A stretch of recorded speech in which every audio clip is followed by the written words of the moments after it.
샬롬 할렐루야. 욥기 16장 7절에서 9절이요. 이제 주께서 나를 피곤하게 하시며 나의 온 집안을 패망하게 하셨나이다. 주께서 나를 시들게 하셨으니 이는 나를 향하여 증거를 삼으심이라. 나의 파리한 모습이 일어나서 대면하여 내 앞에서 증언하리이다. 그는 진노하사 나를 찢고 적대시 하시며 나를 향하여 이를 갈고 원수가 되어 날카로운 눈초리로 나를 보시고. 욥기입니다. 남의 탓으로 돌리지 말자입니다. 모든 문제의 원인이 자신에게 있음을 깨닫고 하나님의 말씀 안에서 답을 찾아야 합니다.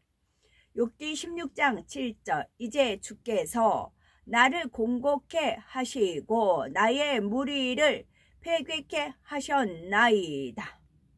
욥은 자신이 공고하게 된 것도 친구들이 패괴케 된 것도 모두 하나님이 그렇게 만드신 거라고 말하고 있습니다.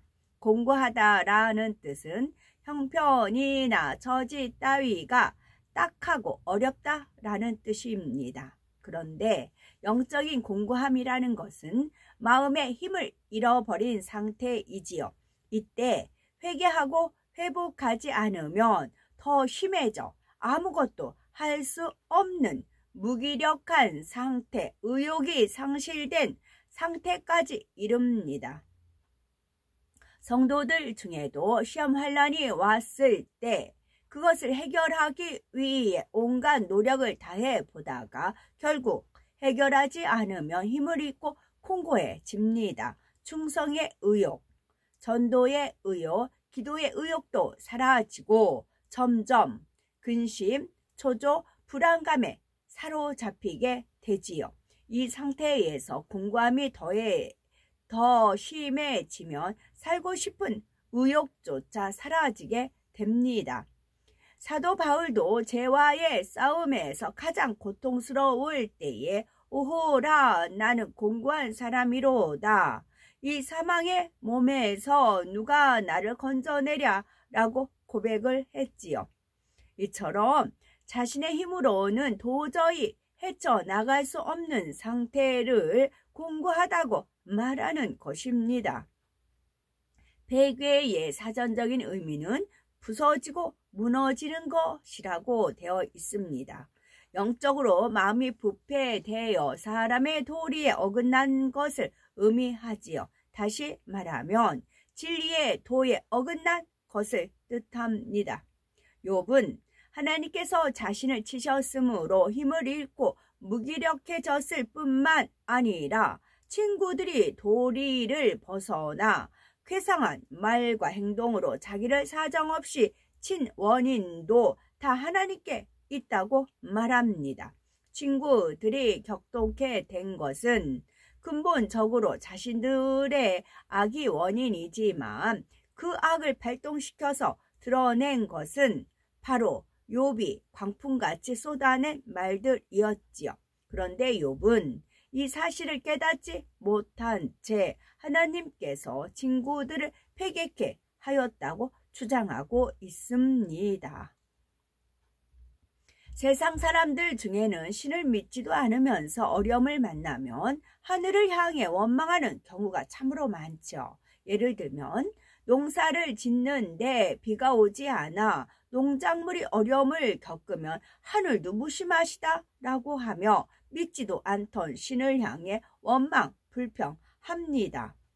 무신론자나 믿음이 적은 사람들은 하나님께서는 왜 에덴 동산에 선악과를 두셔서 사람으로 하여금 죄에 빠지도록 하셨느냐 하면서 하나님께서는 사랑이 많으신 분이라면서 왜 무서운 지옥을 만드셨냐라고 묻고 따지기도 하지요. 자신이 죄악 가운데 행하니 혹여 있을 내세에 대한 두려움으로 하나님을 나쁜 하나님으로 매도합니다. 더 악할 때는 하나님의 역사가 나타나면 잘못되었다, 거짓이라 핍박하지요. 하나님의 역사가 거짓이어야 내세가 없는 것이요. 그래야 본인이 마음대로 죄를 지을 수 있기 때문이지요. 주님을 믿는다 하면서 진리를 잘 알지 못하거나 순종하지 성도들 중에도 하나님을 오해하며 문제의 원인을 엉뚱한 데서 찾는 경우가 많습니다. 세상에 있을 때는 죄를 지으면서도 양심의 가책을 느끼지 않았죠. 그런데 교회에 나와 말씀을 들으며 죄에 대해 지적을 받으니 신앙생활 하는 것이 너무 힘들다. 말씀대로 행하는 것이 어렵다 라고 말합니다. 내가 말씀대로 순종하지 않고 죄를 짓고 있으니 힘든 것인데 엉뚱하게 교회 탓을 하는 것이지요. 또 충성하다가 일꾼 사이에 불화하거나 사람으로 인해 시험 들었을 때 상대 탓만 하는 경우도 있습니다. 하지만 이 또한 내가 화평하지 못한 이유요. 하나님을 첫째로 사랑하지 않았기에 충성을 멈춘 것이지요. 어떤 성도는 하나님을 믿으며 축복을 받는다고 들었는데 왜 나에게는 축복이 오지 않습니까? 라고 묻는데 이 또한 하나님의 말씀을 너무나 모르기 때문에 하는 질문이지요. 신명기 28장에는 하나님의 말씀을 삼가 듣고 그 모든 명령을 지켜 행하며 그 말씀에 순종하면 세계 모든 민족 위에 뛰어나게 하실 것이며 모든 복이 임하게 해 주실 것을 말씀하고 있습니다. 요한 3서 1장 2절은 사랑하는 자여 네 영혼이 잘됨 같이 네가 범사에 잘되고 강건하기를 내가 간구하노라 말씀했죠. 영혼이 잘되는 만큼 범사가 잘되고 강건하다는 말씀은 역으로 표현을 하면 영혼이 잘되어 있지 않기 때문에 형통하지 못하고 강건하지 못하다는 것입니다. 또 갈라디아서 6장 7절은 스스로 속이지 말라. 하나님은 만물이 여김을 받지 아니하시나니 사람이 무엇으로 심든지 그대로 거두리라 말씀했으니 심지 않고는 거둘 수가 없습니다. 기도로 심으면 영혼이 잘 되고 물질로 심으면 물질의 축복을 받습니다. 봉사로 심으면 건강해지는 등 무엇이나 심은 대로 거두기 때문에 축복을 받으려면 믿음으로 열심히 심어야 합니다. 또 하나님께서는 네 믿음대로 되라 믿는 자에게는 능치 못할 일이 없느니라 말씀하셨습니다. 그러니 영적인 믿음이냐 육적인 믿음이냐 영적인 믿음이 얼마나 크고 작으냐에 따라서 열매가 다를 수밖에 없습니다. 만약 구해도 응답받지 못했다면 내가 진리 말씀 안에 살지 않고 마음과 생각을 세상에 두고 있기 때문이지요. 이처럼 모든 원인은 바로 나 자신에게 있음을 알아야 합니다. 하나님께서는 하신 말씀과 약속을 틀림없이 지키시는 분이시기 때문이지요.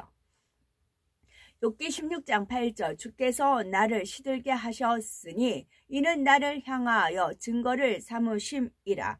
나의 파리한 모양이 일어나서 대면하여 나의 죄를 증거하나이다 했습니다.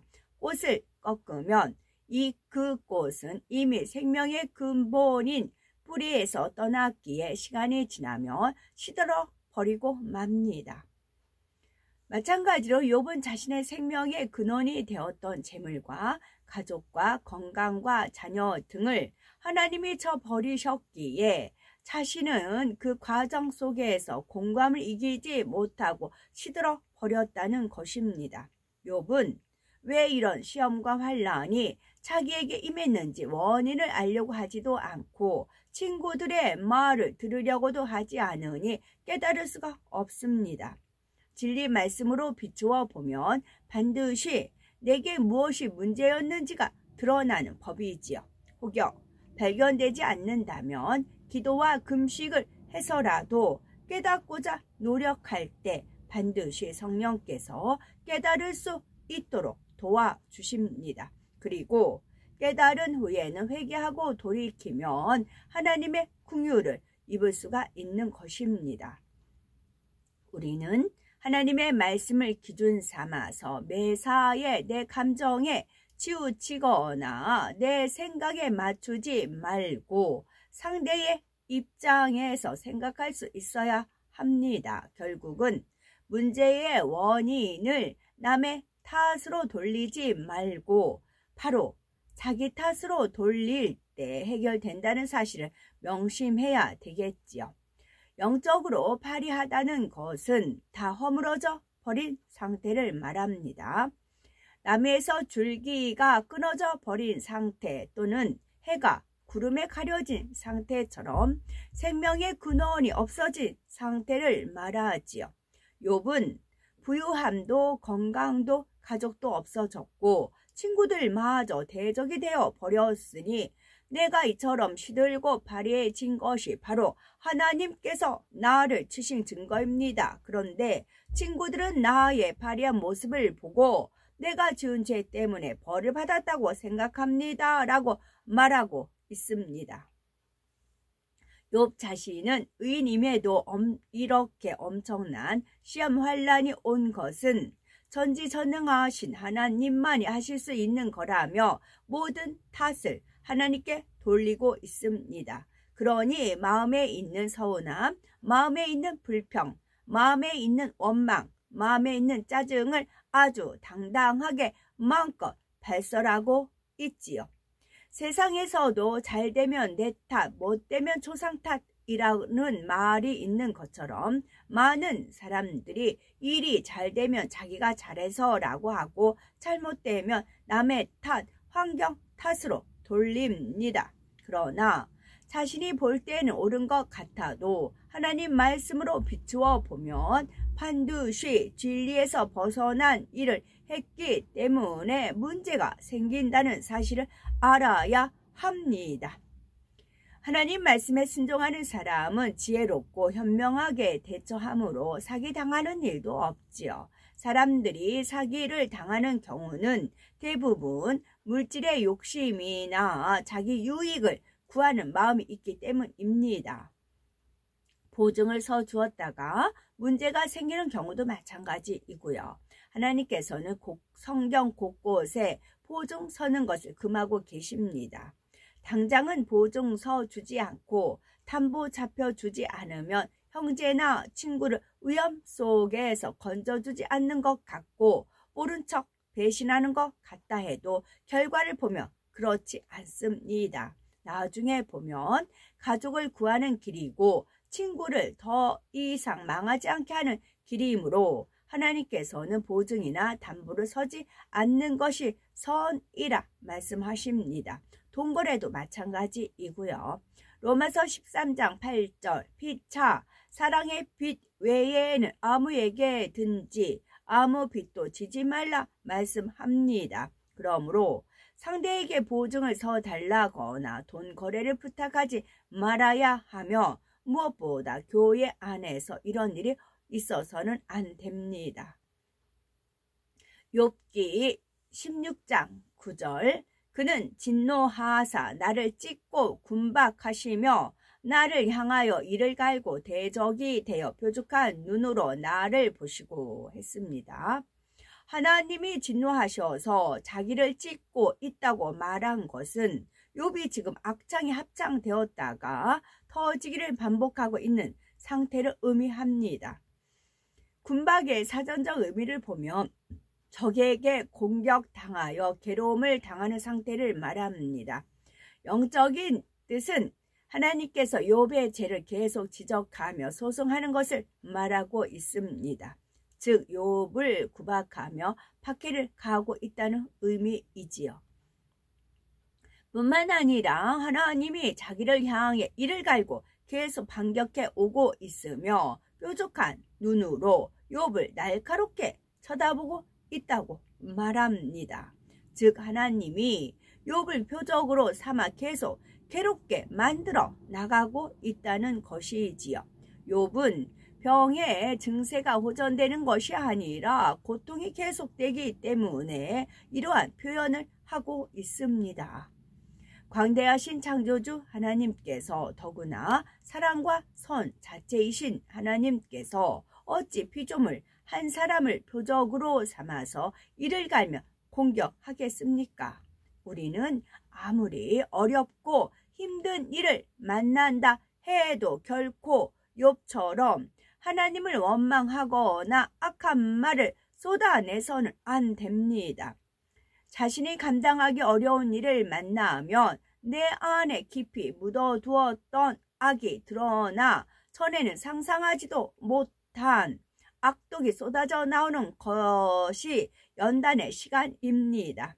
이때 나는 원래 이러지 않았는데 하며 환경과 다른 사람 핑계를 대지 말아야 합니다. 나도 알지 못했던 악한 나의 모습을 이제 발견하였으니 기필코 버리고 변화되리라 다짐하며 노력하면 됩니다. 그럴 때 깊은 악의 모양도 본성 속의 죄성도 버릴 수 있는 것입니다. 혹여 내 안에는 남의 탓을 하는 마음이나 진실하지 못한 마음은 없는지 항상 하나님 말씀으로 비춰보시기 바랍니다. 그리하여 어떤 어려움과 문제 앞에서도 진리의 빛으로 인도받아 형통한 복을 누리는 우리 모두가 되어야 되겠습니다. 아멘.